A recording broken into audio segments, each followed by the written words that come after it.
Here is the completed AP800 remote. This is the base station, and this is the handheld remote. There's the little LED that's on in the back. Got our RJ45 connectors, the DB9 serial that goes to the Gentner, and the power in. Currently I have it set to mode 2, and I'm going to hold in the unlock button right here on the side while adjusting these potentiometers.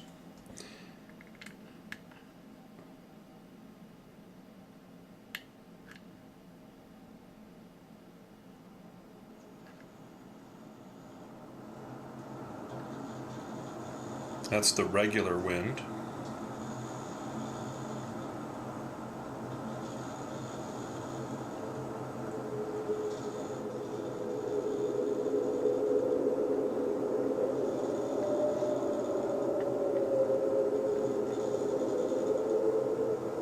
That's the spooky wind.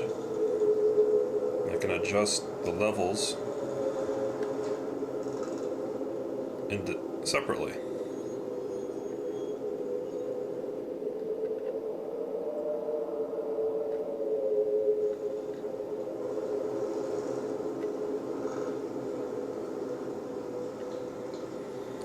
And that's how it works.